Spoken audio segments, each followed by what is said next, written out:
Então, bem-vindo ao Mel Talks desta semana. O Mel Talks, como sabe, é uma parceria entre a Cor do Dinheiro e o Movimento Europa e Liberdade e serve para trazer protagonistas da sociedade portuguesa para debaterem connosco temas sobre a liberdade e liberdade económica. Hoje temos, além do Jorge Marrão, o Vítor Cunha, que já foi jornalista, hoje em dia é responsável de uma empresa de comunicação, mas é um cidadão preocupado. Ora, e é esse cidadão preocupado que eu e o Jorge Marrão decidimos convidar hoje para tentar perceber se é possível mudar a política sem os mídia. Vítor Cunha, bem-vindo ao Mel Talks. Queres lançar Muito as obrigado. hostilidades? Desculpa, não ouvi a tua última afirmação. Queres lançar as hostilidades? Quero lançar as hostilidades. Boa tarde a todos, todos aqueles que nos seguem a partir, seja de casa, do escritório, no telemóvel, no tablet, não diria na praia porque aparentemente não há condições para ir à praia. Boa tarde ao Mel, ao Jorge Marrão e ao Camilo por terem tido esta gentileza de me convidarem para aqui vir hoje e estarmos aqui um pouco a conversar sobre um tema que, como bem disseste, nos preocupa a todos. Eu, quando comecei a ser jornalista, ainda se escrevia à máquina, em máquinas mecânicas. Havia uma coisa que eram umas... Ainda apanhei ali o resvés, é verdade. Exatamente.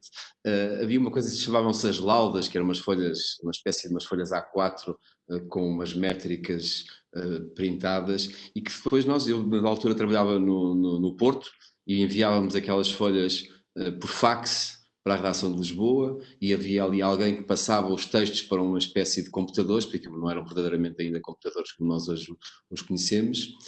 As fotografias também eram em papel, havia rolos fotográficos, o fotógrafo andava sempre a correr a fazer a impressão das fotografias em casa e a seguir ia colocá-las nos autocarros da Renex para elas irem para Lisboa para chegar a tempo de... Isso não foi assim há tanto tempo, não é? E portanto, pensar que, passado estes anos, nós podemos estar aqui a fazer estas coisas todas, basicamente fazer quase um programa de televisão, com um computador, com 3 computadores, realmente há aqui uma alteração substancial que a tecnologia nos veio oferecer que dá que pensar. Como dá que pensar que há 4 meses não imaginaríamos o que era esta coisa verdadeiramente de ter uma economia a funcionar à distância, em teletrabalho, portanto, a força da evolução da forma como nós vivemos, seja porque somos influenciados por uma pandemia, somos afetados por uma pandemia que altera a forma de nós vivermos, seja pela força da tecnologia. Isto realmente são mudanças muito rápidas e percebo que estas mudanças tão rápidas possam criar aqui algumas dificuldades para nós nos entendermos com o mundo como ele está agora. Vou dar apenas um pequeno exemplo. A forma como nós íamos ao supermercado até há 4 meses, a um supermercado, e a forma como vamos agora, já é completamente diferente. Nós podemos ir passear a um supermercado, hoje temos medo de ir a um supermercado, e isso muda completamente a forma como as pessoas que gerem o supermercado têm que se organizar, a forma como eles colocam os diferentes produtos, ora num topo, ora fora do topo. Eles já perceberam que nós, como não queremos passar muito tempo nos supermercados, se calhar agora vão ter que colocar nos ditos topos aqueles bens essenciais e não os tais da compra por impulso. Isto realmente está a gerar aqui uma transformação em toda a economia, em toda a sociedade, que tem uma repercussão evidente, óbvia, naquilo que é o tema da nossa conversa de hoje, que é a forma como a comunicação social se organiza e como é que se lida com esta mudança e como é que o poder político também vai lidar com esta mudança e como é que os atores que estão nos mídia vão poder também adaptar-se a estas transformações. Tu achas que é possível, eu imagino, quando tu olhas à tua volta para o mundo político, estejas preocupado, porque o país está, se não está no impasse, está muito próximo do impasse. O país não faz reformas, cresce pouco, portanto, qualquer cidadão, qualquer pessoa preocupada com o conceito de cidadania está preocupado neste momento. Ora, tu achas que é possível mudar tudo isto com os mídias, ou os mídias são cada vez mais irrelevantes neste panorama? Pois, eu estava a fazer este longo introito que era para chegar ali. É que com tanta mudança em curso, inclusivamente na forma como as pessoas consomem, e os mídias vivem da publicidade, essencialmente.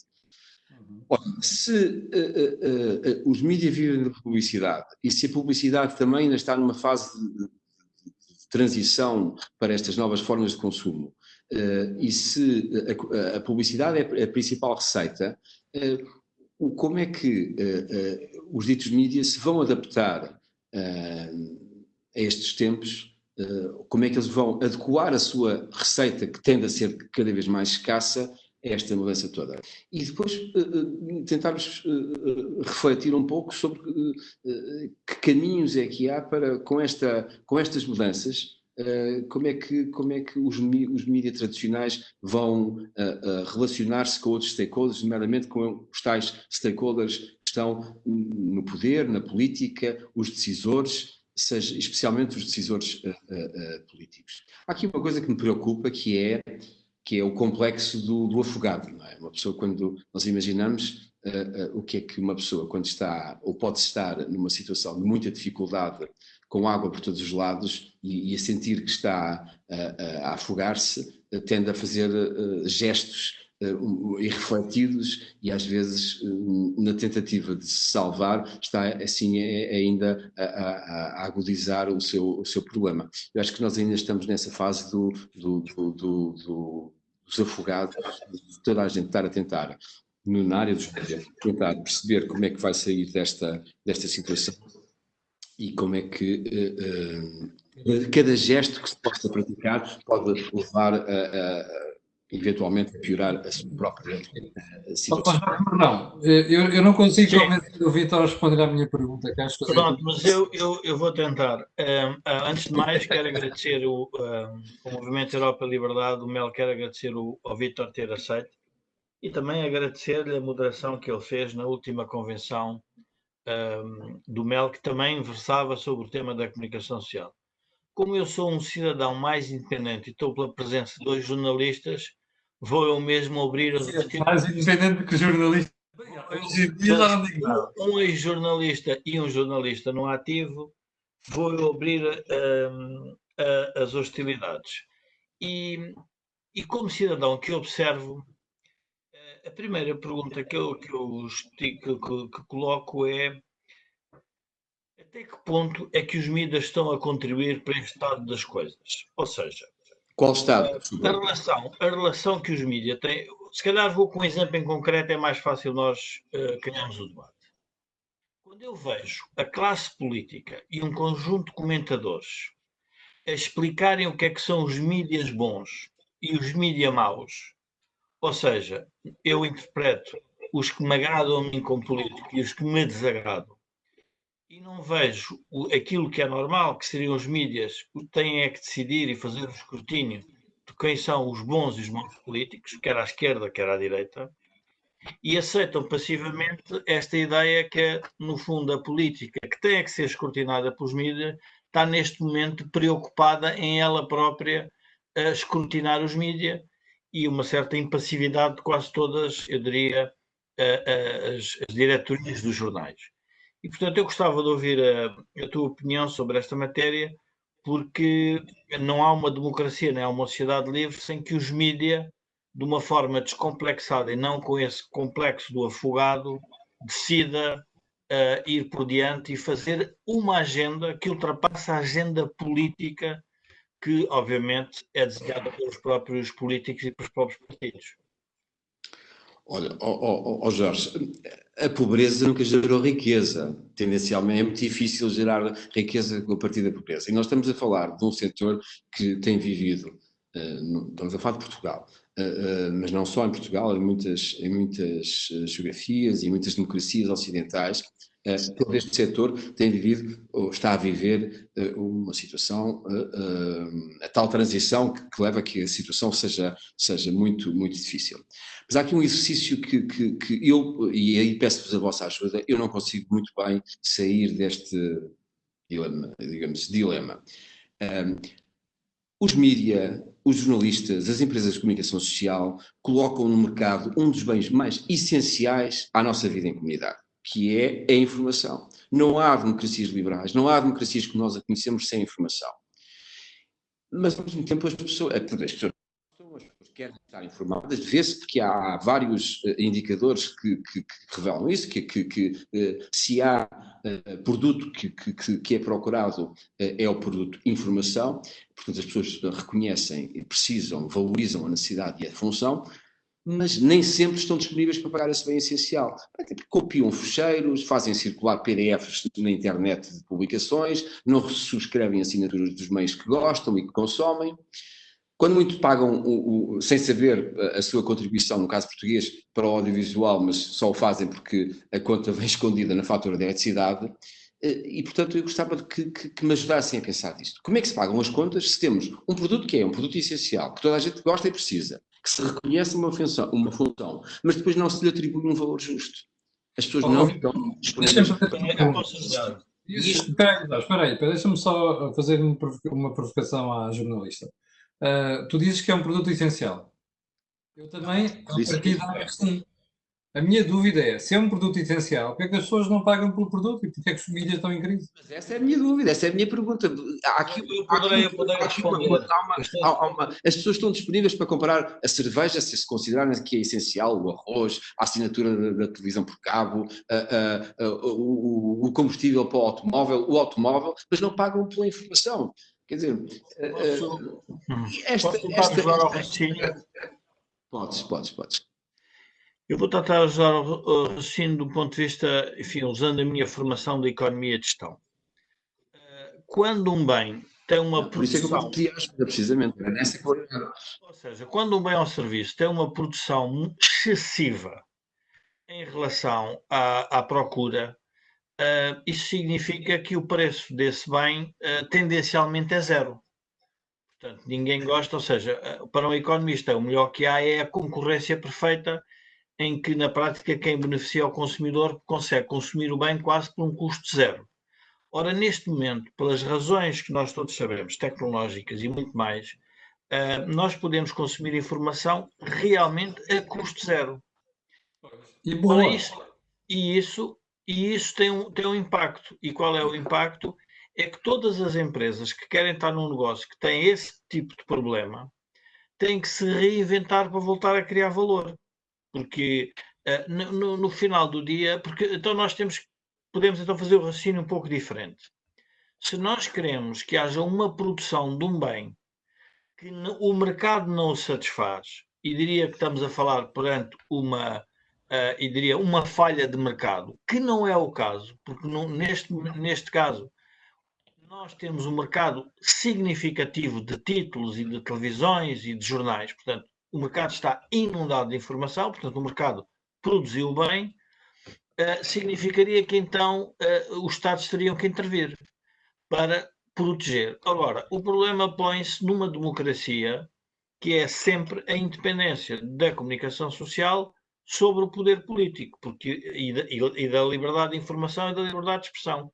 Isto é importante nós percebermos, porque para quem está fora e observa, eu, por exemplo, olho para o panorama português e vejo que num equilíbrio, se quisermos, por exemplo, esquerda-direita, vejo que só é aceito, por exemplo, uma direita condicionada, que a esquerda aceita.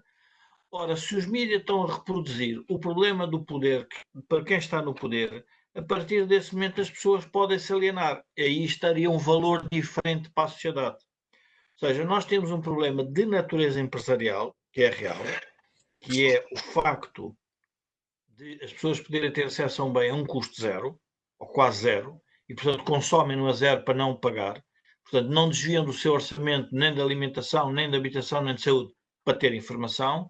Mas, por outro lado, os mídias não estão a conseguir fazer, vamos lá ver, não conseguir fazer o ajustamento para o valor.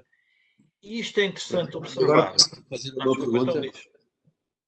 Posso eu fazer uma pergunta? As pessoas também reconhecem que é necessário, por exemplo, fazer a recolha de lixo e entregam ao Estado, que é uma função essencial, e entregam ao Estado, à autarquia, essa função. Portanto, no limite, que é uma função essencial, nós teremos que desconsiderar o consumidor e dizer que vocês, como não conseguem alimentar aqui uma função que é essencial para as vossas vidas, vamos colocar o Estado a resolver esse problema. Como é evidente, porque senão o que nós estamos a fazer, e era uma outra pergunta que eu acho que uma das consequências desta precarização, se quisermos, do negócio, resulta também implicitamente resulta na precarização, na precariedade dos próprios jornalistas, o que é contrário à ideia da independência económica do jornalismo, porque no final do dia, quer o jornalista, quer a empresa de comunicação social têm que ser independentes.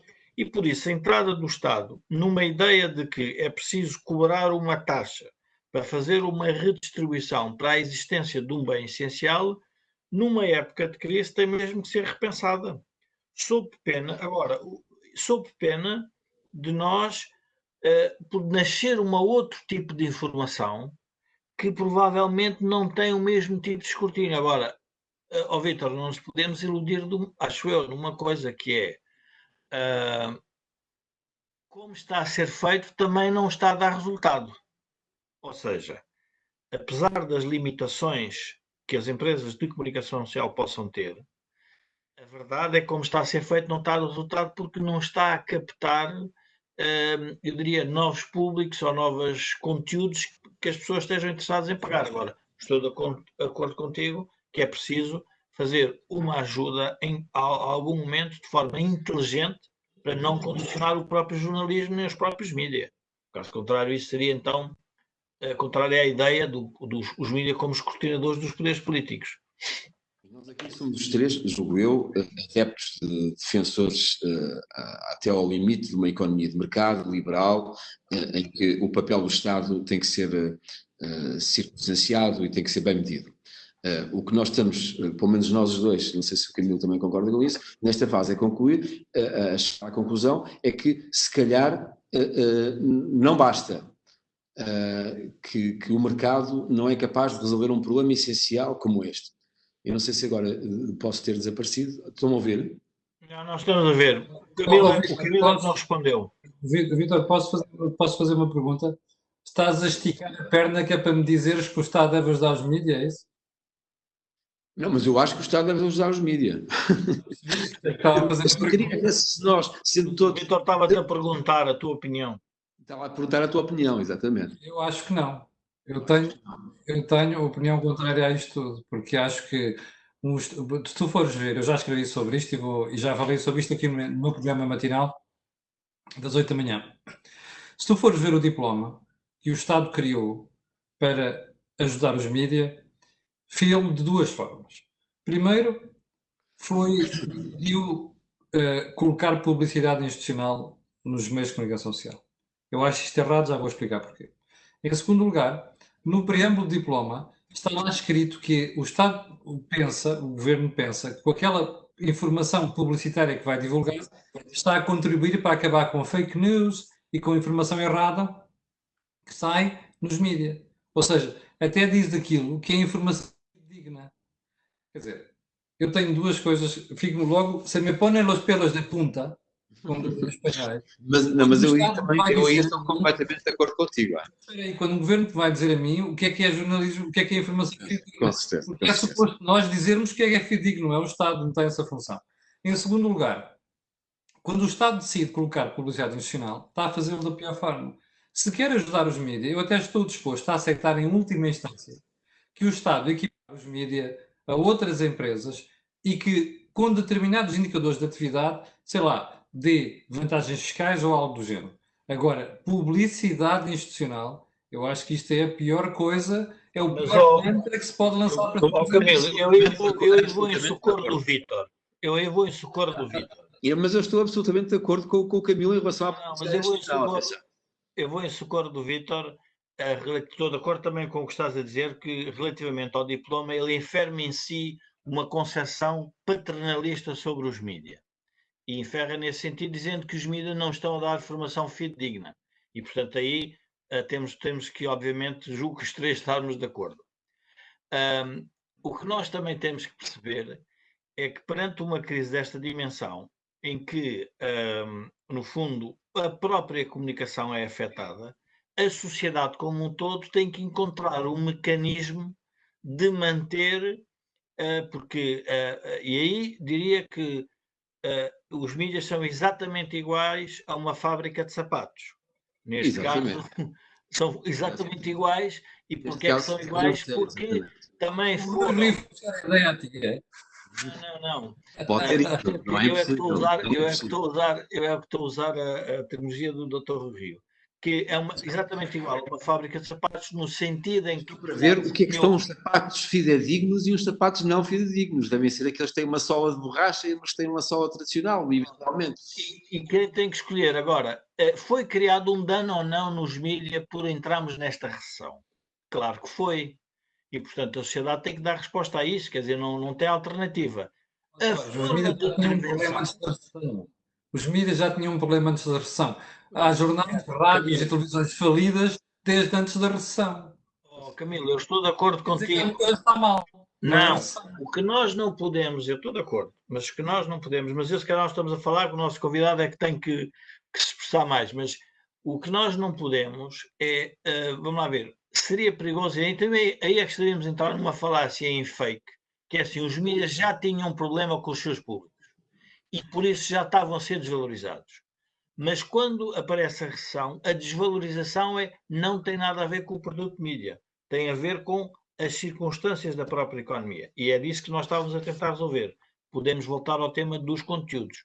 Eu, por exemplo, nos casos de conteúdos, vou dar exemplos concretos de como acho que isto não está a funcionar bem. Primeiro, as televisões parlamentarizaram-se, ou seja, o que se passa no Parlamento é reproduzido na televisão sem um escrutínio, eu diria, neste sentido.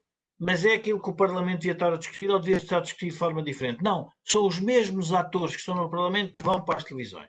Depois, a ideia de pluralidade. A ideia de pluralidade é, eu vejo muito mais um conjunto de pessoas que falam nas televisões que têm, se quisermos, assento, e já não vejo, por exemplo, tantas pessoas do Partido Comunista ou, por exemplo, do Chega na televisão.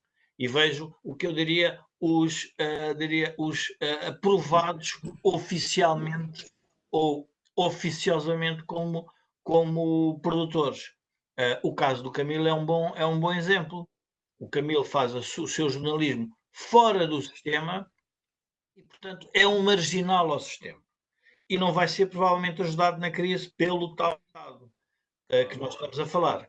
Portanto, há aqui problemas para resolver, mas eu, na linha do que o Vítor estava a defender, e que eu parece aceitável, é que nós temos que encontrar algum mecanismo de refundar, se quisermos, a comunicação social ela própria a perceber-se do problema onde está metida. Jorge, não nos custa nenhum de nós aceitar como razoável que, por exemplo, e pegando no caso dos sapatos, que a indústria do calçado em Portugal tem uma importância como nas exportações, tem uma importância em muitas regiões do país porque gera muito emprego e sabemos todos nós o que é que tem acontecido ao longo das últimas 2 ou 3 décadas em relação ao papel que o Estado tem tido nesse setor.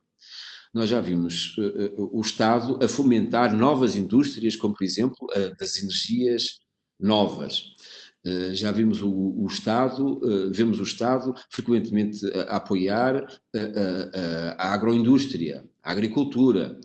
Eu pergunto-me, e são todas, no caso da agricultura, com certeza que se produz são bens essenciais para o nosso consumo, ou eventualmente para a exportação. Eu pergunto-me porque é que esse mesmo Estado acha assim, ou as pessoas acham assim tão estranho, que se possa apoiar uma outra indústria que ainda por cima tem aqui um papel importante na democracia. Mas, Vítor, aí já tens uma resposta, que é o Estado apoia a RTP. O Estado apoia a RTP. A RTP não garante a pluralidade. Mas tu tens, quando tu dizes assim, o Estado já ajuda outras indústrias, na área da agricultura, das energias renováveis, O problema é que depois há muito mais empresas que não precisam do Estado para nada e para essa ajuda e provêm os bens e serviços necessários para a economia. Ora, na comunicação social é a mesma coisa. O Estado já lá está na RTP, o Estado está na RDP. Eu não percebo porque é que o Estado há de precisar de dar apoio a todo o outro conjunto de meios de comunicação social. Tu podes perguntar a partir de uma certa altura, tu e o Jorge e qualquer dos operadores do mercado, pode dizer assim, bom, epá, você é maluco, porque a certa altura nós vamos ter a falência de jornais, jornais importantes, jornais diários, vamos chamar os nomes às coisas. Vê, por exemplo, a situação do Diário Notícias, não é? A própria situação do Público, não é? Que foi um jornal inovador quando apareceu na década de 90. Ora bem, a questão é esta. Se estes meios, estes ou outros quaisquer, forem à falência e fecharem, tu achas que não vai aparecer ninguém a criar meios novos para dar informação que responda às pessoas e que mesmo assim responda que sejam projetos viáveis? Olha o Observador, por exemplo.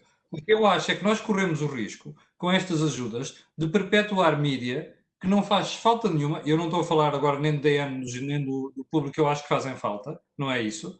Mas há uma série de meios de comunicação social que eu acho sinceramente que neste momento não fazem falta nenhuma, e se fecharem, aparecerão outros com projetos muito mais viáveis e mais futuristas do que eles são. E que sejam capazes de competir com a informação gratuita que nós temos hoje em dia. Porque uma coisa é certa, quando tu vais, nós costumamos dizer assim, o Google hoje em dia entrega-nos informação que antigamente custaria dinheiro no meio de comunicação social. É verdade, uma parte sim. Mas depois falta uma parte, investigação, análise, falta opinião, que nem toda aparece disponível de graça. A questão é de qualidade. A minha pergunta é esta. Se fosse de qualidade, haveria gente a pagar 60 euros por ano por uma assinatura e a gente não quer pagá-la. Mas se eu puder interpretar bem as palavras do Vítor, e o Vítor aí corrige-me, a ideia do Vítor é, na questão da ajuda, é na ajuda pontual nessa situação da crise, não é uma ajuda permanente, é uma ajuda em que tem que ser feita. Não é uma ajuda permanente, é porque, quer dizer, o princípio, julgo, tem que ser geral e abstrato. Ou seja, não há filhos e enteados, não pode haver. Tem que haver um conjunto de condições base, como existem nos apoios a outros setores. Uma empresa que é estrutural e cronicamente deficitária dificilmente teria condições de elegibilidade para poder ter algum apoio. E isso acontece, aliás, como vocês bem sabem, noutro tipo de apoios que o Estado dá. Agora, eu acho que não me custa aceitar que a fiscalidade de uma empresa de comunicação social possa ser, em alguns aspectos, ou ajudada, por ser por estar, digamos, estamos a falar de um setor, de uma área que tem não só uma circunstância genérica, global de negócio difícil, como também porque julgo existir um consenso de que a comunicação social é fundamental para garantir uma democracia com o mínimo de qualidade.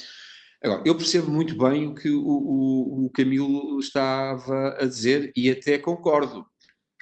É evidente que se uma indústria que esteja não sujeita à concorrência, que possa ter balões de oxigênio permanentes para alimentar a incompetência, a falta de criatividade, a má gestão, isso realmente não é saída possível.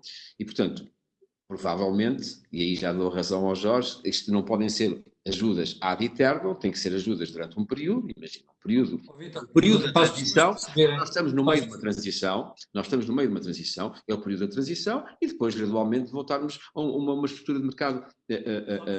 Agora deixa-me só falar outra coisa, desculpa, que é da necessidade de os patrões de mídia se entenderem em relação à concorrência que é feita por meios, digamos, pouco pouco aceitáveis ou pouco legítimos que existem por aí, que seja a pirataria, seja algumas grandes corporações que conseguem ultrapassar os canais normais de divulgação de produtos que são fabricados por terceiros ou produzidos por terceiros. Eu acho que infelizmente também aí nós somos muito corporativistas em algumas coisas, mas normalmente não somos corporativistas para aquilo que devíamos ser. Eu não consigo, continuo a não perceber porque é que não há um mínimo de entendimento entre as empresas sérias de comunicação social, no sentido de vamos ter aqui uma atitude, eu diria de cartel, mas uma atitude comum face a este conjunto de dificuldades que o setor Posso fazer uma pergunta? tem. Podes. Posso fazer uma pergunta que é o seguinte: a verdade é que seguindo esse raciocínio que estás a fazer, isto é uma consequência que é, nós não deixamos que os consumidores tomassem uma decisão dos que devem sobreviver e os que não devem. O Camilo está a propor um caminho que é, vamos aproveitar a crise para resolver aquilo que já tinha um problema atrás, que eu acho que não é neste momento provavelmente a melhor solução, porque a crise não é uma crise desenhada pelo próprio jornalismo e, portanto, não terá ele que pagar por isso. Mas isso eu concordo com o Camilo, quer dizer, uma empresa que é sistemática e estruturalmente deficitária, quer dizer, não faz sentido estar a apoiá-la, seja no setor dos mídias, seja no setor do calçado. Não é? Quer dizer, Agora vamos, porque é que as empresas de mídia não chegam a acordo? Se uma dessas empresas for à banca, se uma dessas empresas for à banca e se forem aplicados os critérios de risco que a banca utiliza, qual é a empresa que tem condições de ser apoiada e qual é a empresa que não tem de ser apoiada? Mas, Vítor, eu ia tentar chegar ao ponto da ideia do ovo e da galinha. Uma parte, porque é que a concorrência não chega a acordo? Há uma famosa frase do Adam Smith que dizia sempre que desconfiava sempre cada vez que os empresários se juntavam, já sabia quem é que se ia tramar, era o consumidor ou o contribuinte. Era a tese que ele defendia, mas esse é um óbvio da economia livre de mercado. Provavelmente as empresas não chegam a acordo porque entre elas próprias canibalizam os produtos. Vamos a coisas concretas, que é, eu vejo uma notícia que é saída, por exemplo, por uma agência noticiosa, reproduzida em todos os jornais ao mesmo tempo, ou quase todos ao mesmo tempo, e por outro lado vejo que alguém vai atrás de uma história e são os próprios mídias todos que vão atrás da mesma história. Onde é que eu observo isto? Nos telejornais. Ora, por mais ajuda que o Estado possa fazer, há um problema na produção dos conteúdos que cria, em vez de criar produtos diferenciados, tornam-se todos iguais. Desculpa, com o devido respeito, estás aqui a misturar diferentes temas. Um tema é a questão dos critérios editoriais que cada meio tem, e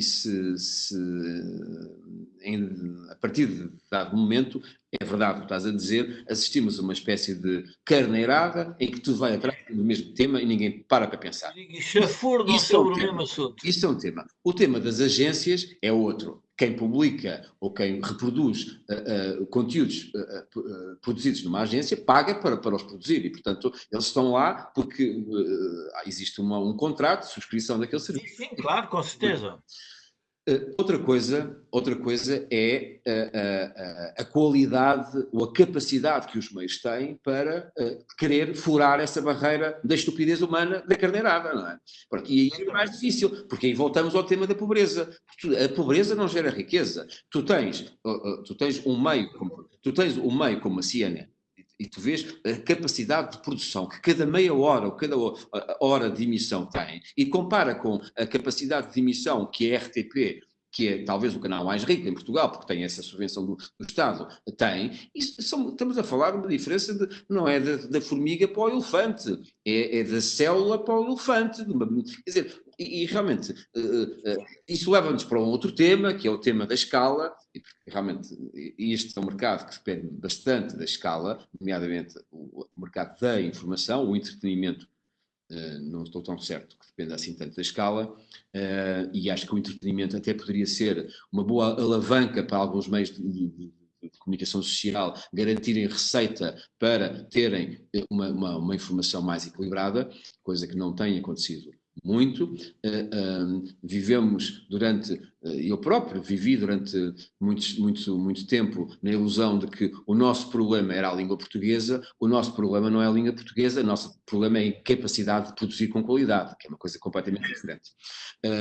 Porque nós vemos séries dos sítios mais extraordinários do mundo agora nestas plataformas de streaming, vemos séries de Netflix da Jugoslávia, vemos da Grécia, da Turquia, de Israel, até em dinamarquês, e são casos de a Dinamarca, que é um pequeno país que tem uma língua imperceptível, e nós não temos, de facto, temos 2 ou 3 produtoras que fazem telenovelas para as televisões generalistas e pouco mais, e de vez em quando vemos umas notícias simpáticas que conseguiram vender uma telenovela para o Uzbequistão. Portanto, isto é um problema, é o problema da qualidade, é o problema da gestão, mas isto ainda assim são problemas um bocadinho distintos daquele que nós temos inicialmente aqui. Dá-me licença só para introduzir um pormenor, Jorge, dá-me licença para introduzir um pormenor. Então vamos lá à história. Eu estava aqui a ver os comentários dos espectadores. Havia ali um que dizia assim: nós não temos leitores suficientes para o número de comunicação social que nós temos. Espera aí. Há coisas que nunca vou perceber na vida. Esta é uma delas. Então vamos lá à história portuguesa recente. Nos anos 70, no princípio dos anos 70, quando o Francisco Pinto Balsemão era diretor do Diário Popular, que já se finou, o Diário Popular vendia 125 mil exemplares por dia. E não sei se o Correio da Manhã neste momento vende. Bom, qual era a taxa de analfabetismo no país na altura? Eu já lá vou, calma, Vitor. Espera, Vitor, espera. Repara, estes números, que hoje em dia olhamos para eles e dizemos números assombrosos, não é? Eram números com uma taxa de alfabetização da sociedade portuguesa baixa. Hoje em dia, a democracia, toda a gente sabe ler. E, no entanto, a malta já não compra jornais. O Jornal Notícias, que era a referência, nomeadamente na Zona Norte, que vendia mais de 130 mil exemplares por dia, hoje em dia está remetido abaixo dos 75 mil ou 70 mil. Também não existiam rádios locais, também não existia internet, também não existiam canais... Está bem, mas é isso que eu te estou a dizer, Vitor. Que são 4, quer dizer... Vitor, está bem, mas tens um problema que é, das duas uma, ou as pessoas se diferenciam, os mesmos meios se diferenciam, e as pessoas acham que devem alimentar esses mídias, ou então não fazem falta nenhuma. Quer dizer que não os que estão a mais. O ponto é esse. Ok, nós ainda não tínhamos descido a esse nível de discussão tão fina, que é se o problema está na imprensa escrita, se está no... Eu acho que o problema está em todo o setor, não é só da imprensa escrita.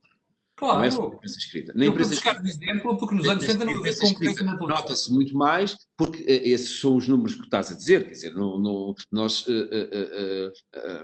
assistimos a uma queda generalizada da venda dos jornais especialmente nos últimos 5 anos, que é brutal e é inultrapassável e não há forma de voltar atrás. Portanto, os jornais, como os conhecíamos, acabaram. Pronto, esse jornal dos 120 mil exemplares acabou, não vai voltar. E, portanto, o que existe hoje é ou a versão online desse jornal, ou a informação que circula pelas redes sociais, as cópias ou os links no WhatsApp, a televisão permanentemente em direto. Pronto, é desses meios que nós estamos a falar, já não é do papel. O papel... Eu acredito que o papel continuará a ter o seu papel de uma forma completamente diferente, com um produto mais premium, necessariamente mais caro e não necessariamente diário, porque ninguém vai ter tempo, de acordo com as transformações que a nossa sociedade tem tido nos últimos anos, para ler um jornal do princípio ao fim durante a primeira hora da manhã. É impossível. E, portanto, as pessoas cada vez mais selecionam a informação que realmente lhes interessa. Até os próprios jornais fazem o favor de ajudar nesse processo, porque enviam newsletters com o essencial. Em alguns mais sofisticados, pode escolher se quer só informações de mercados, se quer só informações de internacional, de Europa, de Estados Unidos, do país onde estás e, portanto, tu tens essa capacidade, ou essa facilidade de poder aceder à informação. Mas, Vitor, o problema não é só esse. Eu posso fazer uma questão que é o seguinte. Deixa-me só dar este exemplo que eu estou mortinho para o dar, ok? O Vitor dizia muito bem que não é um problema de imprensa. Claro que não é. Eu estou a dar o exemplo da imprensa porque nos anos 60 não havia concorrência na televisão. Mas eu vou-vos... A história da carneirada e a história da diferenciação, eu vou-vos dar um exemplo. Eu, nas últimas semanas, fiquei estupefacto ao ver jornalistas e comentadores encartados, com experiência, a reproduzir a informação nas televisões como se fossem porta-vozes do governo.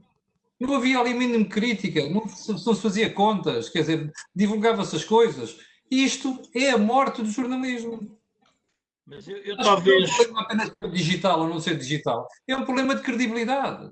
E isso é que há vários académicos sobre o jornalismo em tempos de guerra e onde é que começa, não vou meter a discussão se estamos em guerra ou não, que não vale a pena, mas o jornalismo em condições excepcionais e como é que os embedded journalists, como a gente viu, por exemplo, nas guerras no Golfo, se comportaram. E bons jornalistas, que são jornalistas exemplares em qualquer lado do mundo. Mas realmente há circunstâncias em que os jornalistas assumem um papel de mas eu talvez... uma certa verdade circunstancial. Mas diz, desculpa, Jorge. Talvez eu gostava que, se estivessem de acordo, nós fôssemos para um caminho de debate um bocadinho diferente. Ou seja, a economia do jornalismo,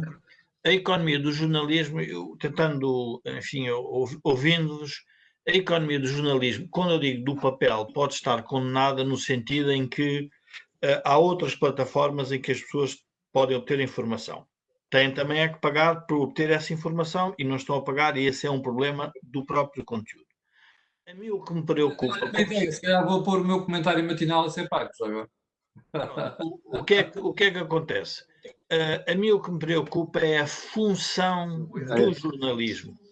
Ou seja, independentemente da plataforma em que o jornalista se está a mexer, ou seja, ou papel, ou rádio, ou televisão, ou plataformas, enfim, tecnológicas, Facebook, ou seja o que for, ou YouTube, o que se achar, ou podcasts, por exemplo, eu acho que nós devíamos também aqui debater um bocadinho o que é que se está a passar no panorama da produção dos próprios conteúdos, como é que são criadas as histórias, como é que elas são alimentadas, como é que é feita a informação e como é que tudo isto... Jorge, tu em nenhuma atividade consegues fazer ovos, ou pelo menos grandes omeletes sem ovos. E, portanto, o que tens assistido, seja, estamos a falar dos velhos sapatos, que é um grande exemplo, aliás, a imagem ao Dr. Rui Rio, que é uma pessoa que todos nós consideramos. Com exceção do Camilo. E portanto, a questão da qualidade do jornalismo é a questão da pobreza do jornalismo. Tu não se pode fazer, não há milagre. Tu não podes ter, e tens em empresas de grande dimensão em Portugal, neste setor, pessoas a trabalhar há 10 anos, a ganhar menos e continuam a não estar no quadro. Isso não é possível.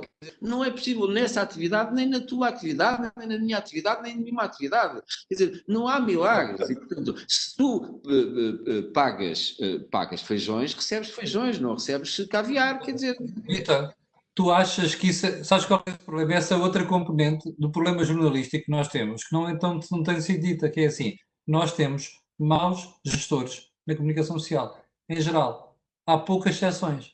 E agora, vou lá. Nessas poucas exceções, até são meios que ganham dinheiro. Por exemplo, eu até nem conheço a folha salarial do Observador, mas achas que eu acredito que o Observador paga 600 ou 700 euros a um jornalista? Não acredito. E o ponto é este, é que nós na comunicação social não tivemos a sorte de ter gestores brilhantes que apareceram em zonas como as telecomunicações, como algumas empresas industriais, como empresas de serviços. Aí eu vou ter que te dar razão. Porque é que esse mercado, ao contrário de outros mercados, não se sofisticou, não evoluiu e não há melhor gestão? Porque é um setor que é excessivamente emocional, e quando estou a chamar emocional, estou a ser simpático, porque é um setor onde há muitos interesses, seja económicos, seja políticos, e há subvenções, há uma subsidiação anormal ao setor, e o Estado, tradicionalmente, fecha os olhos, porque todos nós conhecemos exemplos de jornais nos anos 80, nos anos 90, que viveram durante, outros até há uns casos que ainda vivem, que vivem eternamente sem prestar contas, ninguém sabe quem financia aquilo, e portanto não há o estímulo à inovação, como tu dizias há bocado e muito bem. E isso é uma das consequências terríveis do facto digamos, há de facto um apoio, a verdade é essa. Há de facto um apoio cego, não assumido do Estado tradicionalmente e dos governos de alguns meios, porque fecha os olhos a essas situações. E fecha os olhos, por exemplo, a esta história que estamos aqui a falar. Este caso concreto de jornalistas que estão a prestar serviços a empresas de comunicação social ao fim de 10 anos e continuam a receber recibos verdes, obviamente que essas empresas de comunicação social estão a violar a lei. E depois, como é evidente, o Estado, os agentes do Estado não vão até às últimas consequências e não fazem aquilo que fazem na minha empresa ou na empresa de Jorge ou na tua empresa, que é chegar lá e dizer, oh, desculpem lá, mas vocês têm que colocar esta pessoa no quadro ou então estão aqui a cometer uma ilegalidade. E, portanto, o setor tem vivido também desta proteção. E, portanto, há um fechar de olhos do Estado e há uma subsidiação privada que nem sempre é clara. Eu lembro-me... Mas se esse for o caminho da democracia... É uma coisa muito rápida. Deixa-me só voltar aqui 20 anos atrás e falar de uma discussão que houve no final dos anos 90 sobre a subsidiação dos partidos políticos. Eu, na altura, confesso, erradamente, defendia que os partidos políticos deviam poder ter, ou deviam deixar de ter subsidiação pública e deviam viver das contribuições dos privados. Passados estes anos todos, continuo a ser liberal e defensor de uma economia assente na iniciativa privada e na iniciativa de cada um, mas tenho que reconhecer que boa parte dos problemas que a democracia tem vivido, as democracias ocidentais, têm a ver com este tema da subsidiação dos partidos políticos. Num certo sentido, há um paralelismo que se pode estabelecer, ou em vários sentidos até, entre aquilo que é a comunicação social, o financiamento da comunicação social e o financiamento dos partidos políticos, porque estamos a falar de bens, digamos, do domínio e do interesse público, e em que convém que haja uma certa transparência nesses procedimentos de subsidiação ou de apoio financeiro. Para dizer que, passados estes anos todos, eu acho que eu prefiro, apesar de tudo, ter uma indústria ligeiramente um bocadinho mais atrasada, menos desenvolvida, em que a concorrência seja menos evidente, mas em que a sobrevivência desses meios seja possível porque há incentivos ou há condições que o Estado cria, do que entregar, apesar de tudo, repito, o setor a uma certa selvageria de interesses que também não são bons para a democracia. Não sei se vocês me estão a talvez aí... O que é selvageria? O que é selvageria? Vítor, eu aí talvez pusesse a questão de uma outra forma. O problema da subsidiação, e vamos pôr em abstrato na lógica da fábrica de sapatos para não entrarmos com a ideia que enfim, que as coisas são muito diferentes do ponto de vista da economia, porque não são sim diferentes. É óbvio que o valor do produto para a sociedade e para a democracia é diferente. E isso temos que reconhecer. Agora, do ponto de vista da economia, se calhar é muito igual. O problema de qualquer subsidiação de uma indústria instalada é que ela é desenhada para proibir a entrada de novos concorrentes. Ou seja, à medida que eu subsidio os que vão entrar têm dificuldade porque o mecanismo normalmente de ajuda está assente no mercado existente. e, portanto, por isso é que as democracias se debatem de qual é a melhor forma de ajudar os partidos. Um outro aspecto que nós temos que, se calhar, como sociedade, caminhar, e se calhar em Portugal neste momento já existe isso, porque há um grupo privado que financia a existência de um jornal e que nós sabemos que não tem sido rentável, em que não há problema nenhum, porque a sociedade tem que manifestar os seus interesses e dispor recursos para desenvolver aquilo que acha que é interessante. E um privado pode fazê-lo. E este é o problema e nós somos mais de uma defensores da democracia liberal. O grande problema é que o Estado tem uma tendência para depois poder condicionar a atividade. Ou seja, tendência, é a impressão tua. não, mas a tendência que resulta do exercício do poder. Eu quando digo Estado é independente de quem lá está. Jorge, isso teoricamente é verdade, mas quando o Estado ainda praticava o porte pago na imprensa regional, isso não existia, quer dizer, era um benefício direto à imprensa regional e não se podia dizer em bom rigor nenhum que o Estado controlasse a imprensa regional, não era verdade. Não é? E, portanto, estamos a falar, se nós estivermos a falar, ou se quisermos falar de apoios que sejam gerais e abstratos, um conjunto de condições prévias que são aquelas que são normais, aceitáveis no apoio a qualquer indústria, que já falamos aqui sobre isto, e portanto não vale a pena repetir. Eu a partir daí, sinceramente não vejo que haja, não é por aí que há um problema de condicionamento pelo Estado da liberdade de cada um dos meios. Não, mas eu só queria pegar numa tua expressão dos ovos, omeletes sem ovos. Há uns anos fui convidado para um debate dentro de uma empresa de comunicação social e perguntavam porque é que os meios não tinham valor. E a maneira de eu tentar explicar foi muito simples. Como é que nós vamos a um gabinete médico, a um gabinete de advogados, a um gabinete de arquitetos, a um gabinete de engenheiros e verificamos se têm valor ou não? E a questão é muito simples. É que as pessoas que estão nos serviços é que geram o valor. Nós temos que admitir que há mesmo maus jornalistas, como há maus médicos, há maus arquitetos e maus engenheiros. E para além da profissão, poder ter pessoas em excesso. O que é que eu quero dizer com isso? A própria construção do mercado da comunicação social pode ter criado um conjunto de ineficiências e um conjunto de problemas em que tem um excesso de mão de obra relativamente à necessidade dessa mão de obra e, portanto, cria até a ideia da precariedade. E eu, como cidadão preocupado como tu, o que me preocupa objetivamente é a precariedade do jornalista, como me preocupa a precariedade do político.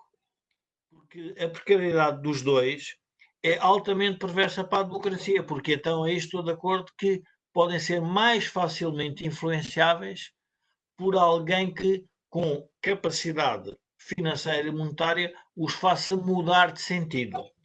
E aí eu estou plenamente de acordo que esse é um tema que a sociedade tem que resolver. Mas eu gostava que a gente trabalhasse, quer dizer, que falássemos um bocadinho mais sobre o tema dos próprios conteúdos, porque eu aí vejo, e estamos a falar, obviamente, da informação, não na parte de entretenimento, porque isso é outro campeonato. É outro campeonato. Mas na parte de informação, o que é que está a gerar a ideia, que foi há pouco dita, da carneirada, da reprodução, de se afordar da mesma notícia, de não se ir atrás de novas coisas para a sociedade se envolver. Deixa-me dar um exemplo ao Vítor pelo comentário. Ó Vítor, toma lá os últimos 3 dias. Nós tivemos um espertalhão, que é o Primeiro-Ministro, uma visita à Alta Europa, lança a candidatura do Presidente ao seu lado. Tivemos a seguir um Presidente da República que assassina em direto um Ministro das Finanças. Ministro das Finanças em si que está com muita vontade de sair. Bom, nós jornalistas, eu não me vou pôr fora disto também, embora eu tenha fugido um bocado a isto. Nós jornalistas passámos 3 dias a comentar o Marcelo, a comentar o Costa e a comentar o Centeno. A malta não percebeu que isto dá um jeitaço dos diabos ao Costa e ao Marcelo, que não se vai falar das filas de pessoas que estão a pedir comida. Ou seja, temos uma crise gravíssima já. Parece que ninguém percebeu, só perceberam quando a Troika cá esteve, não é?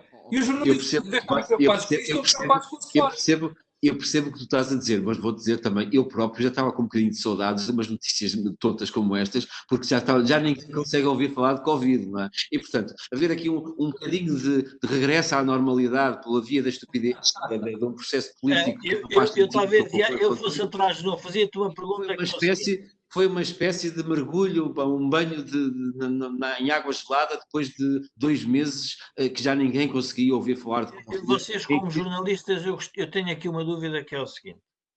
O verdadeiro criador, eu diria, da opinião ou do debate deveriam ser os jornalistas e não os políticos. Ou seja, o que é que eu sinto?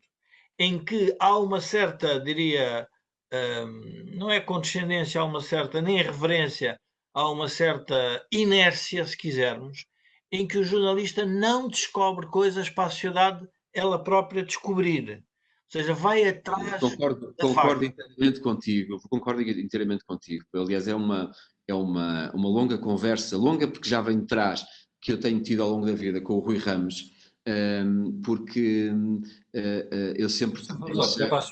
Não conhecem, é do Observador.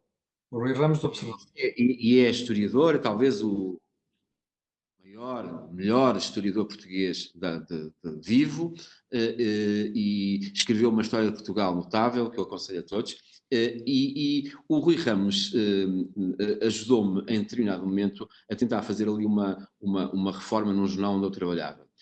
E chegámos a essa conclusão que nós, para não ficarmos nesta lógica que o Jorge aqui bem definiu, fôssemos buscar pessoas de fora. Mas isto de ir buscar pessoas de fora e impô-las ao mercado é um trabalho que exige recursos, porque essas pessoas que vêm de fora também elas têm que ser pagas, têm outras atividades, têm que dedicar muitas horas da sua vida para fazerem bons trabalhos. Isso por um lado, é necessário ter recursos, mas por outro lado, o mercado tende a não as reconhecer de uma forma muito imediata. O próprio Rui Ramos, até criar na imprensa o nome que tem hoje e que já passou por muitos sítios, desde o Correio da Manhã, o Independente, o Público, o Expresso e agora está no Observador, aquilo são muitos anos para se criar a marca Rui Ramos. E, portanto, eu percebo que para quem está a gerir poucos ovos, que seja muito mais aliciante a lógica do médio prazo ou do curto prazo e vai buscar um caramelo qualquer, passa a expressão e respeito, tenho um imenso respeito por todos os caramelos, mas um caramelo qualquer que aparece todos os dias numa bancada parlamentar a falar sobre um tema qualquer, do que uma pessoa que é um desconhecido, por muito valor que o desconhecido tenha, porque o desconhecido, como agravante, a pobreza gera outra coisa que é, e vocês também devem saber do que eu estou a falar, que é, os meios não têm capacidade para formar formar no sentido de lhes dar treino a essas pessoas que são lançadas para as câmaras. E, portanto, nós vemos muitas vezes pessoas que nós sabemos que são, do ponto de vista intelectual, brilhantes, que têm ideias excelentes, mas que não têm grande capacidade de comunicação porque nunca tiveram a possibilidade de exercitar essa capacidade de comunicação. E eles são lançados e depois morrem na praia ou no estúdio, em direto muitas vezes, porque a televisão é comunicação, é a capacidade de uma forma muito simples chegar ao maior número possível de pessoas e com ideias interessantes e que cativem as pessoas. O Camilo tem esta facilidade, eu vejo os vídeos dele, que realmente ele tem à vontade uma ligação à câmara e presumo à pessoa que está a vê-lo no tablet ou no computador ou no telemóvel, que é notável, mas isto se calhar, porque também anda aqui há muitos anos, se calhar se teve alguma formação, se calhar nasceu com essas qualidades. E isso é outra das coisas que me deixa um bocadinho perturbado, que é não só essa falta de ideias que vocês falavam há pouco, e o Jorge especialmente, mas como a falta de produção que existe, de capacidade de produção que existe, especialmente na televisão, que é, há aqui um tipo que escreveu sobre batatas fritas. O ter batatas fritas está a dar, vamos levar à televisão. O pobre desgraçado entra em direto a falar de batatas fritas e aquilo sai uma salsichada e não, uma batata frita. Eu tenho aqui uma questão mais... Isso é tudo consequência da pobreza, não é mais do que isso. Estamos de acordo, eu acho que isto da pobreza, pelo menos, podemos estar em desacordo em várias coisas, mas na pobreza estamos. Mas eu tinha aqui uma questão que não é uma questão, mas ao mesmo tempo é uma afirmação. Vocês não acham que os jornalistas estão a perceber ou não que estão a cavar a sua própria sepultura? Ou seja... Não, senão já tinham aberto a boca. Houve poucos a criticarem aquilo, Jorge. Quero dizer é que... Insultado em privado por colegas meus por ter escrito o artigo no Jornal de Negócios a dizer jornalismo fidedigno. Houve alguns que me insultaram em privado. Portanto, eu só posso perceber que a malta está a passar ao lado do problema. Claro. Vitor, qual é a opinião? Sim. É porque eu vejo tendo a concordar com o Camilo. Realmente, se as pessoas já se tivessem percebido a dimensão e natureza do problema, que já teriam feito o tempo de fazer alguma coisa. Poderia fazer despertar o jornalismo para esta mudança. Ou seja, quando digo jornalismo, não estou a falar no papel, não, o jornalismo em geral, ou seja, a comunicação social. O que é que poderia fazê-los despertar para este problema? Eu acho que há aqui um problema geracional. Há aqui um conjunto de pessoas que nasceram para o jornalismo ainda numa fase em que o debate político, o calor da discussão era completamente diferente do que é hoje. Hoje, a própria escola e os miúdos saem da escola, não saem preparados nem motivados para essa discussão, porque isso também pelas boas razões, porque o mundo mudou bastante, as pessoas, o nível de conforto na comunidade em geral é outro, a discussão política e a discussão em geral é outra. Talvez no futebol se tenha agravado, mas nos outros setores eu diria que a sociedade está um bocadinho mais tranquila. Isso também é bom sinal, num certo sentido, aproximou-se de standards que há noutras sociedades um bocadinho mais ricas, em que o interesse do indivíduo pelas questões do Estado, das questões da polis, são um bocadinho menores do que nós estamos habituados. E, portanto, isto tem aqui dois lados.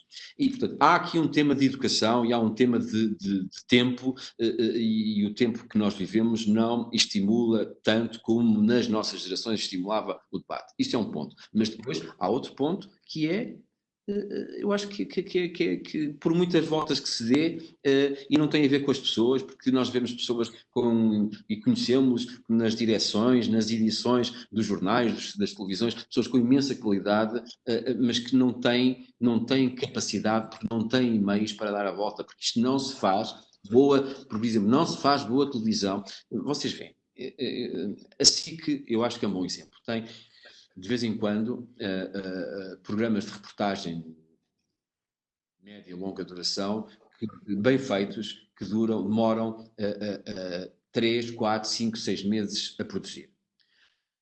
Aquilo dá 1, 2 programas seguidos, ou às vezes passa de uma semana para o outro, e estamos a falar do salário de um jornalista, de um cameraman e as pessoas que estão na edição, que são gastos, são recursos que são gastos para 40 ou 50 minutos de edição. Estou a imaginar quanto é que isto custa, não é? Qual é a alternativa? É o tal jornalista com um microfone na mão, que vai fazer a reportagem do dia-a-dia e ouvir o que diz o Sr. Ministro, ou o Sr. Primeiro-Ministro, ou o Sr. Presidente da República, ou seja, seja quem for. Isso é muito mais barato, é muito mais simples, e no final do dia não é por isso que as audiências mudam assim tanto. E, portanto, o modelo é o que temos, quer dizer, não há milagres. Camilo, eu tinha aqui mais uma outra questão que tem a ver com o enviesamento do jornalismo à esquerda. Ou seja, quando eu observo, no fundo. Nem que fui eu a dizer isso, ainda bem que não fui eu. Não, bem, mas eu sou um cidadão e, portanto, vou observando, e não foi por acaso que fui um dos fundadores do movimento Europa Liberdade, porque acho que o nosso problema é voltarmos a ter a liberdade de pensar e de agir como entendermos, e principalmente de pensar, de agir e decidir como entendermos, e não estamos condicionados por um conjunto de pessoas que definem o que é a agenda do país, o que é politicamente incorreto. Há pouco dei aquele exemplo do Partido Comunista e do Chega como dois extremados, mas depois olho para a agenda dos próprios jornais e vejo que elas têm sempre um cariz mais à esquerda. E a minha pergunta é simples: sabendo que os jornalistas têm que ter a sua opinião, as suas convicções ideológicas, quer de esquerda e direita, porquê é que as empresas de comunicação social não assumem de uma vez por toda enfim, essa tendência e fazem-no sem problema nenhum, uh, e de alguma forma poderiam também mudar o próprio panorama ao fazer essa opção. E passo numa ideia de que somos todos isentos. Há duas ou três ideias na sociedade portuguesa que prevalecem, que é que os políticos têm que viver de forma precária, que somos todos isentos e devemos ser todos isentos e não ter convicções, ou pelo menos ter umas convicções que são as das normas da sociedade, portanto, esses são logo dois problemas que eu sinto que é um tema.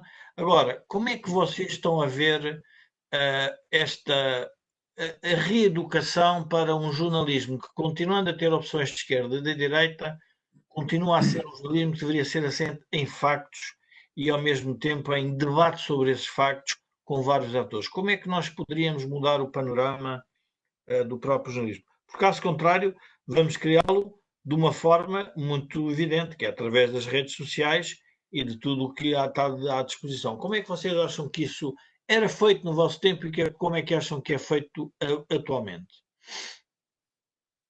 Vitor, queres pegar? Posso pegar?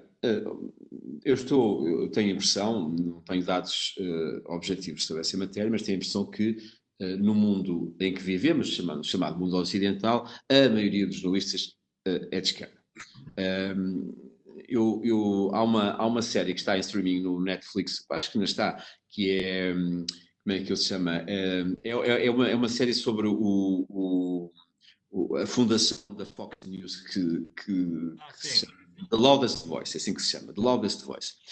E no primeiro episódio, nos primeiros minutos, a série é muito interessante, mas eu acho que até o mais interessante é o primeiro episódio, é que quando o Roger Ailes explica ao Murdoch porque é que deve investir na Fox News.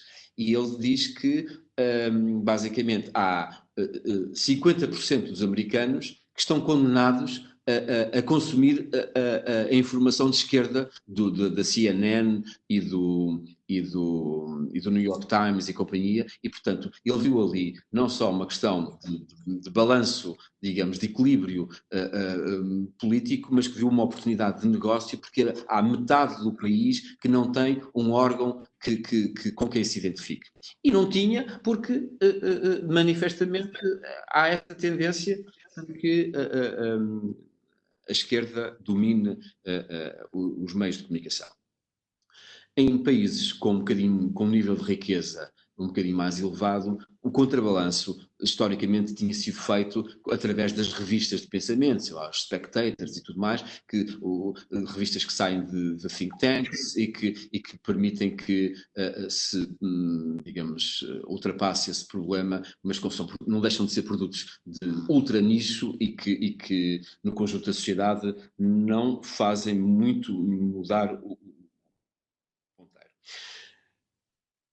Depois há tradições e há tradições. Nós em Portugal temos vivido durante muitos anos, ainda estamos nessa fase, de que os jornais devem ser puros, independentes, virgens, anónimos, incolores, tudo mais. Quando na verdade a gente sabe que não é assim. Mas vamos aqui ao lado da Espanha, que basta andar poucos quilómetros e a imprensa já tem um perfil completamente diferente. Portanto, isto tem a ver com as tradições, tem a ver com com muitos séculos ou dezenas ou décadas de história que podem explicar a tendência para um lado ou para o outro. Bem, nós neste momento estamos como estamos. Eu concordo que há uma certa...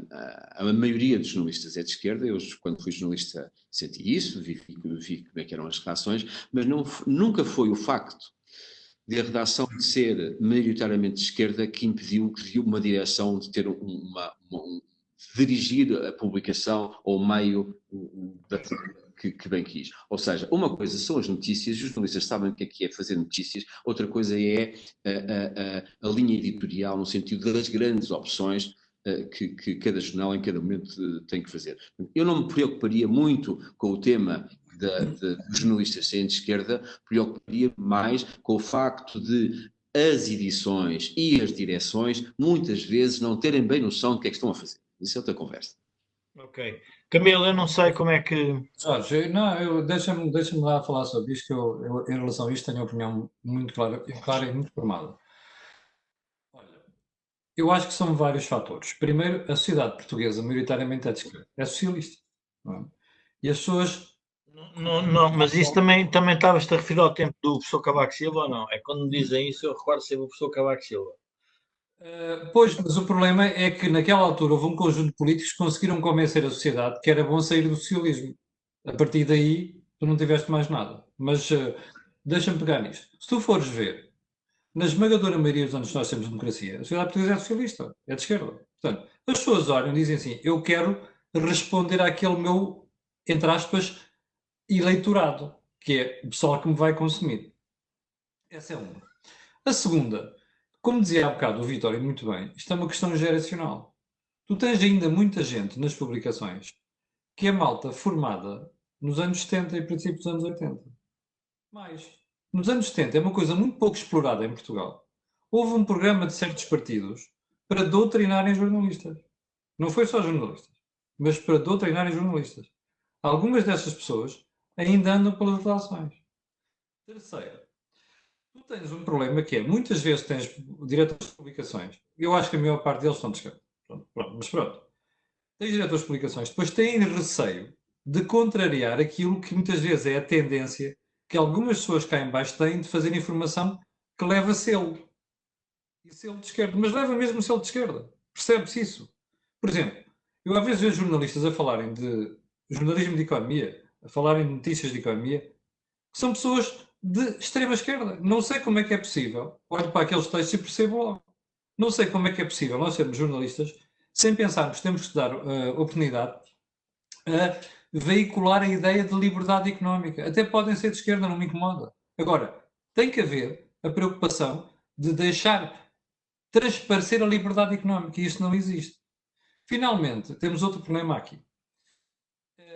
As redações muitas vezes condicionam muito quem está lá em cima. Isso tem a ver com a legislação. Vai lá ver a legislação que permita, que disciplina a condução de um jornal e tu percebes que há ali quase cogestão, conselhos de redação e não sei das quantas, e que muitas vezes isso condiciona as decisões que estão em cima. Ora bem, e depois vai ver quem é que fez as leis e percebes tudo. Qual é a opinião? Dizias tu. Bom, primeiro tu tens que ter gente com uma opção diferente. O Vítor há bocado fez muito bem referir o caso espanhol. Tu tens em Espanha um belíssimo exemplo de meios de comunicação social que se identificam com vários setores, mas assumem isso. E era uma coisa importante que acontecesse em Portugal. E depois tens outra coisa, que é, isto vai mudar? Olha, eu acho de duas formas. Quando esta geração que condiciona, por causa de opções ideológicas, sair das redações, isso vai dar uma ajuda. Em segundo lugar, eu acho que algumas nem sequer vão aprender com esse problema. Ou seja, uma das razões que eu não quero o Estado ajudar a mídia é isto. É que a malta vai perpetuar estes vícios. Percebes? E, portanto, eu acho que uma belíssima solução era deixar falir uns quantos, que é para depois aparecerem meios novos. Espera aí, meios novos que não estejam condicionados pelas cabeças que eu vou fazer isto ideologicamente e aquilo ideologicamente e que vão responder àquilo que são as necessidades que o mercado neste momento tem. Mas, Camilo, deixa-me dizer-te uma coisa. Tu próprio começaste por dizer que a maioria dos portugueses é de esquerda. Eu acho que não é verdade. É capaz de ser verdade. É capaz de ser verdade. E, portanto, na verdade, o que acontece é que os meios que existem para esse mercado. Porque o mercado, não há mercado na direita. Mais Não, mudas uma sociedade, mas o na problema direita não tem de é ser de mais direita. eficiente. Portanto, Não tem de ser de direita, tem de ser de liberdade económica. Percebes? Eu não me incomoda com uma. Eu conheço gente de esquerda que pensa bem em liberdade económica. Portanto, eu não quero um jornal de direita. Eu quero um jornal que me dê liberdade para escolher. E eu não tenho isso hoje em dia. Porque as pessoas fazem informação condicionada ideologicamente. Esse é que está o defeito, na minha opinião. porque não há mercado. Porque há muito pouca gente a pensar como tu, Tu provavelmente. tens de criar mercado. Olha o Eu, observador. eu gostava só de fazer aqui uma afirmação que eu acho que para também tentarmos, sei lá, criar aqui uma síntese. Vamos com uma hora. Eu acho que há um aspecto relevante, sim, para terminar também, há um aspecto relevante que é, não é possível a mudança de sistemas políticos ou alternância política ou de, quando digo é de sistema político, é o pensamento generalizado da política, sem haver jornais que queiram fazer isso. Eu estou-me a recordar claramente, por exemplo, do papel do Expresso, que ainda é dos poucos que se mantém, o papel do Expresso que teve no início se quisermos, da abertura da sociedade portuguesa.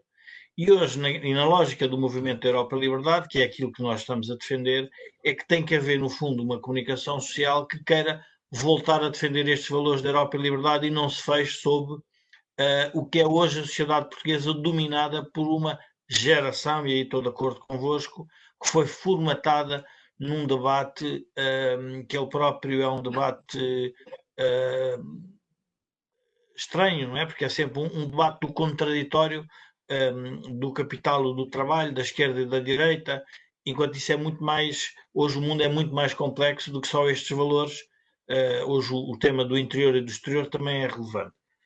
E, portanto, a minha última questão era saber até que ponto, qual era a opinião do Vítor, é como é que poderiam romper, ou dentro de uma redação do jornal atual, e quando digo jornal, ponho também televisão, o que vocês já ao rádio, e romper uma nova frescura do ponto de vista de comunicação que pudesse levar o país a adotar valores mais em linha com aqueles que são os valores da própria Europa e da própria liberdade.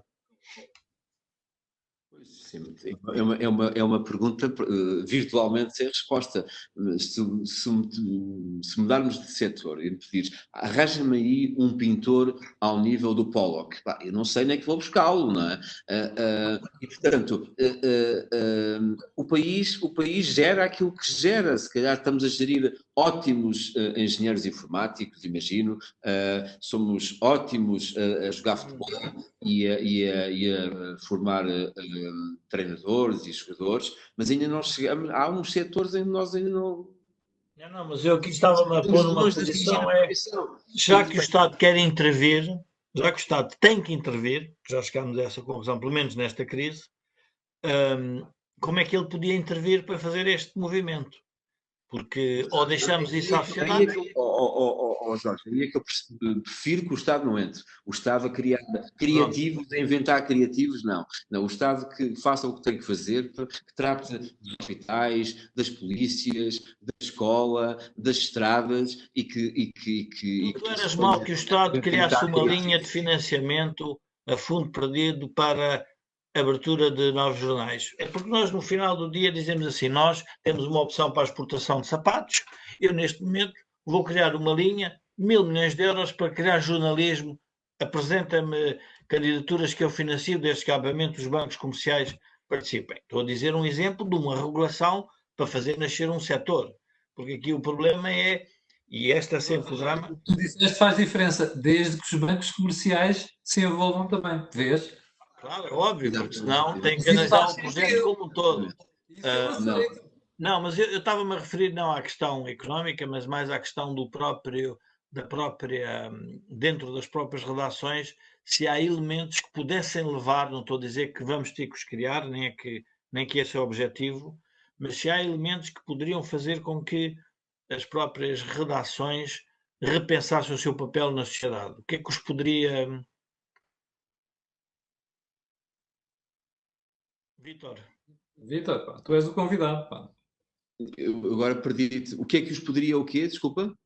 A minha questão, eu pus a questão de uma forma e que tu respondeste bem, Só que para é acrescentar que eu me perdi mesmo, os últimos segundos. o que eu estou também aqui a perder dentro de 10 minutos, ou o que é, mas tudo bem. A questão é, tu me respondeste-me bem que é tu não vais criar um pintor porque não é essa a função que não se faz de um dia para o outro. A minha questão, então eu vou reformulá-la porque era mais nesse sentido que eu iria fazer, é o que é que poderia acontecer nas redações que pudessem levar a repensar o seu próprio papel neste momento de transição da sociedade?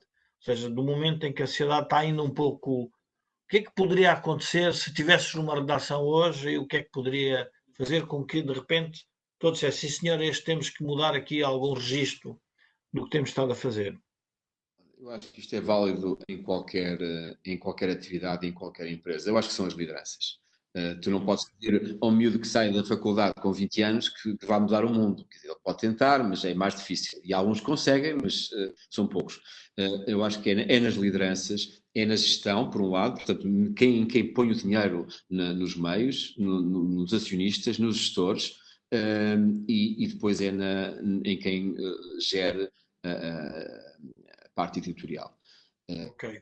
Se não houver uma boa convergência entre acionistas, gestores e diretores editoriais, é muito difícil depois obter resultados, quer dizer, é muito difícil. Mas isso, como sabes, é válido até numa sapataria. Portanto, Sim, estamos de acordo. doutor Camilo, não sei se queres fechar. é a pessoa mais homenageada Eu só queria dizer uma coisa. Eu só queria dizer uma coisa para tu ver, já vês a falta de objetividade dos jornalistas. Eu estava a ver para já não me lembro que canal que foi, sobre os tempos de separação de Berlim em duas metades. E eu ouvi a pessoa, a voz off, dizer assim: supostamente vivia-se melhor em Berlim Ocidental que Berlim Oriental. Supostamente. Estás a perceber isto? O jornalista não pôde vivenciar o facto histórico, não tem condições para. Era só olhar para os indicadores económicos, supostamente. Quer dizer, tu queres melhor ideia de contaminação biológica? Podes tentar introduzir uns fatores subjetivos mais emocionais, que se calhar no leste as pessoas eram mais felizes, talvez. Ok. Bom, eu não sei se queres. Só mais uma coisa, quer dizer o seguinte: sabes qual é o melhor incentivo, Jorge?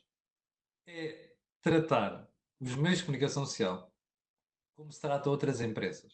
Do ponto de vista de cumpre isto ou não cumpre aquilo. Cumpre aquela norma sem exceções. Sabes porquê? Porque se as pessoas perceberem que um dia destes vão para a rua porque a empresa vai falir ou vai fechar, garanto que vão orientar a sua informação como alguém que faz sapatos, não é? Para aquilo que... Mas, Camilo, mas também reconheces que pode fazer sentido que o IVA na restauração pode fazer sentido, seja diferente do IVA... É óbvio. É evidente. Mas isto, Vítor, isso que começámos esta conversa a dizer o seguinte: eu admito que o Estado ajude com, imagina, IVA diferenciado, ou então com incentivos fiscais. Isso eu admito. Claro. Como faz para outras empresas. Agora, não pode ser só pelo jornalismo. É só disso que estamos a falar. É só disso que estamos a falar. Ok. Chegamos ao final da conversa de hoje. Hoje foi um abuso de tempo. Quero agradecer ao Vítor Cunha. Conseguiu fazer aqui um balanço muito diplomático entre o que tem que se mudar e aquilo que é o estado do setor neste momento, e às provocações do Jorge Marrão. Não me vou falar de mim, porque obviamente eu sou o host e além de mim já me conhecem, eu sou absolutamente defensor ferrenho da liberdade económica e portanto isso não vai mudar nunca até eu morrer. Bom, chegamos ao final da conversa de hoje. Quero pedir às pessoas aquilo que penso sempre, que é colocarem um gosto e fazer partilha nas redes sociais. Eu, Mohamed, segunda-feira às 8 da manhã vou-lhe explicar porque é que Mário Centeno quer fugir do Ministério das Finanças. Obrigado, com licença. Obrigado, Vítor. Obrigado. Bom fim de semana. Obrigado. Tiras do ar.